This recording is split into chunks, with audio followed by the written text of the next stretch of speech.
नमस्कार बच्चों, आज हम पढ़ेंगे कक्षा द्वादश की हिंदी कोर। पुस्तक का नाम है आरोह भाग 2, पाठ लक्ष्मण मूर्छा और राम का विलाप। इसके कवि तुलसीदास जी हैं।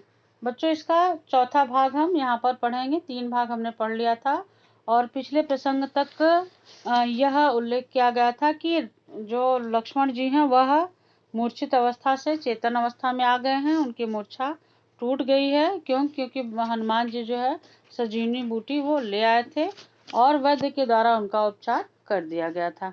यहाँ चित्र में भी आप देखेंगे कि यहाँ पर जो है वैद्य जी के द्वारा उनका उपचार किया जा रहा। अब बच्चों हम आगे इसमें पढ़ेंगे। यह वृत्तांत दशानन सुनेऊ, अति विषाद पुनि पुनि सिर धुनेऊ। व्याकुल कुंभ करन पहियावा, विविध जतन करि ताहि जगावा। जागा निश्चर देखिए कैसा, मानहु कालु देह धरि वैसा। कुंभकर्ण बुझा कहु भाई, काहे तव मुख रहे सुखाई। कथा कही सब तेहि अभिमानी, जहि प्रकार सीता हरियाणी।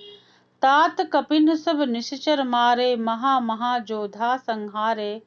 दुर्मुख सुर रिपु मनुज आहारी, भट अतिकाय अकंपन भारी। अपर महोदर आदिक वीरा, परे समर महि सब रणधीरा। दोहा है इसमें। सुनिदस कंधर वचन तव, कुंभकर्ण बिलखान। जगदम्बा हरियाणी अब, सठ चाहत कल्याण। तो बच्चों इस प्रसंग में यह बताया गया है कि जब लक्ष्मण की मूर्छित अवस्था सुनी थी रावण ने, तब तो वह अत्यंत प्रसन्न हुआ था कि चलो अब वह युद्ध जो है जीत जाएगा।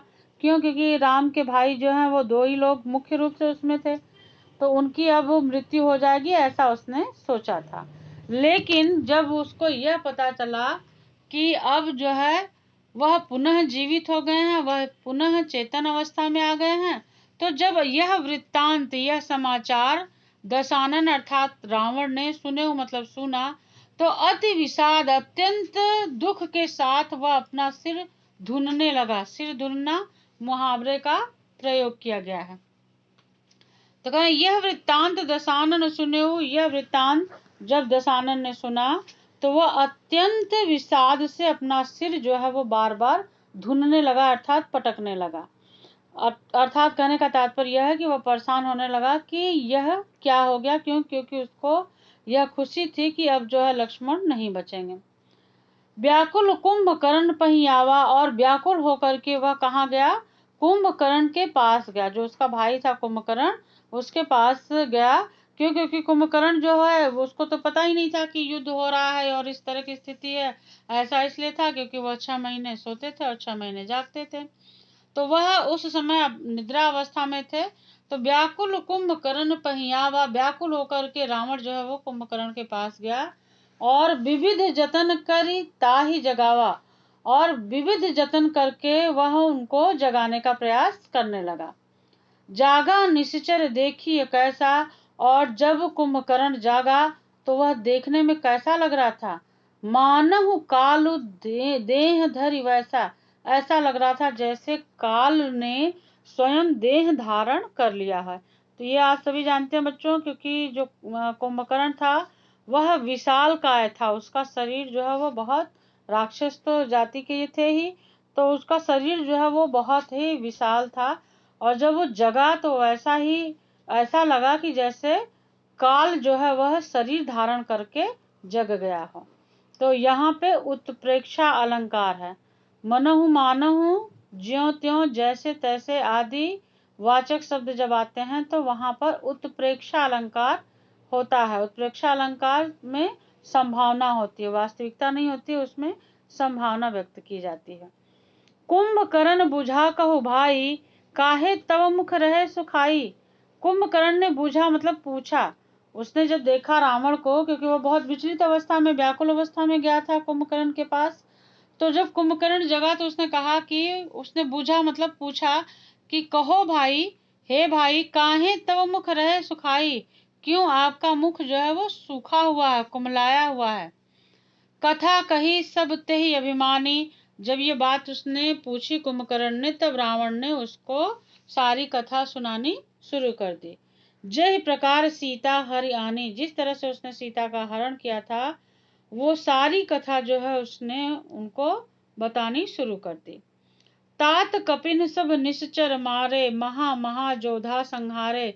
वह कुंभकर्ण को बता रहा है रावण कि उसने हमारे बहुत सारे जो वीर योद्धा थे उन सबको उन्होंने मार डाला है। जोधा माने यहाँ पर जोधा से तात्पर्य योद्धा से, संहारे मतलब मार डाला। महा महा मतलब बड़े बड़े जो योद्धा थे रावण के तरफ से, लंका के जो बड़े बड़े योद्धा थे उसको उन बंदरों ने, उन बानरों की सेना ने मार डाला। ये सारा वृत्तांत वह कुंभकर्ण को बताता है और बताता है कि और किस किस को मार डाला। दुर्मुख, ये उनके उसके लंका के यह वीर योद्धा जो थे राक्षस कुल के, ये सब वीर योद्धा में इनकी गणना होती थी, तो ये उनके नाम हैं।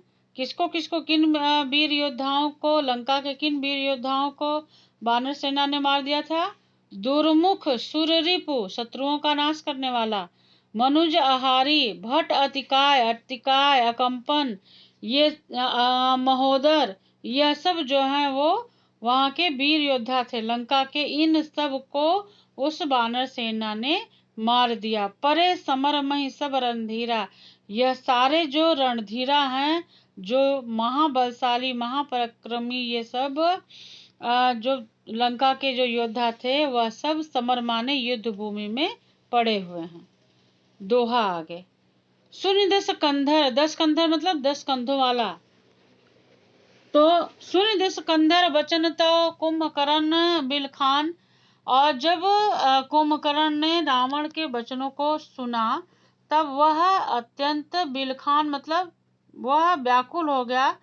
और चूंकि आप सभी को पता है कि जो लंका का राजा रावण था उसके जो भाई थे विभीषण ने भी उसको सलाह दी कि नहीं, यह गलत कार्य है, माता सीता को तुम वापस कर दो। उनके नाना ने भी यही कहा। और ये जब उनका भाई कुंभकर्ण जब उठा तब उन्होंने भी, क्योंकि कुंभकर्ण के पास ही इसलिए गए थे क्योंकि ये जाएंगे तो रणभूमि में युद्ध करेंगे और विजय हो जाएगी रावण की, ऐसा सोच करके उसको जगाया था। लेकिन जब कुंभकर्ण ने इस बात को सुना तो वह उसने स्वयं कहा, रावण की इन सब वचनों को सुन करके जो कुंभकर्ण है वह अत्यंत दुखी हो गया और वह कहने लगा कि अरे दुष्ट, जगदम्बा हरियाणी अवसठ चाहत कल्याण। कि सठ माने जो है वो धूर्त होता है, दुष्ट होता है, मूर्ख होता है। तो उन्होंने कहा कि अरे दुष्ट, तू जगत जननी सीता का अपहरण करके भी अपना कल्याण चाहता है और ऐसा कभी भी नहीं हो सकता। तो आप यहाँ देखेंगे बच्चों कि कुंभकर्ण ने भी एक तरह से रावण को यही सलाह दी कि तुमने जो कार्य किया है वह गलत किया है, अभी भी माता को वापस कर दो। तो इस तरह से बच्चों ये आपकी व्याख्या थी। अब इस पे आधारित जो है वो लघु प्रश्न है, काव्यांश आधारित छोटे प्रश्न हैं। जो प्रसंग है वो मैंने संक्षेप में यहाँ लिख दिया है। चेतन अवस्था में आ गए और फिर उसी का वर्णन जो अभी हमने पढ़ा वो किया गया है। प्रस्तुत काव्यांश में किसका वर्णन किया गया है? तो प्रस्तुत काव्यांश में जो है वो रावण का वर्णन किया गया है। प्रस्तुत काव्यांश की भाषा एवं छंद, भाषा वही है अवधि, और छंद में दोहा, चौपाई, सोरठा। तो यहाँ पे अभी सोरठा और चौपाई छंदों को आप लोगों ने अभी पढ़ा है। रावण किस कारण सिर धुनने लगा? जब उसने सुना कि लक्ष्मण जो है अब मूर्छित अवस्था से बाहर आ गए हैं, उनकी मूर्छा टूट गई है, तो वह अपना सिर पटकने लगा, क्योंकि उसको बहुत उम्मीद हो गई थी कि लक्ष्मण जब मर जाएंगे तो राम अकेले पड़ जाएंगे और इस तरह से युद्ध जीतना उसके लिए आसान हो जाएगा। रावण कुंभकर्ण के पास किस लिए गया था? रावण कुंभकर्ण के पास इसलिए गया था कि एक तो उसने ये सोचा कि जब बड़े बड़े योद्धा लंका के मारे गए तो अब कुंभकर्ण ही हैं जो उस युद्ध भूमि में जाकर के लड़ सकते हैं और औरों को हरा सकते हैं। कुंभकर्ण ने रावण से क्या प्रश्न पूछा? कुंभकर्ण ने जब व्याकुल रावण को अपने पास आया हुआ देखा तब उसने ये पूछा कि हे भ्राता, तुम्हारा मुख इतना मलिन क्यों, कुम्हलाया हुआ क्यों है? उसका कारण उसने जानना चाहा, उसकी व्याकुलता का कारण उन्होंने पूछा। सिर धुनना मुहावरे का अर्थ लिखकर वाक्य प्रयोग करें। तो सिर धुनना मतलब अत्यंत दुखी होना, और इसका अर्थ है, और इसको फिर वाक्य प्रयोग करेंगे आप।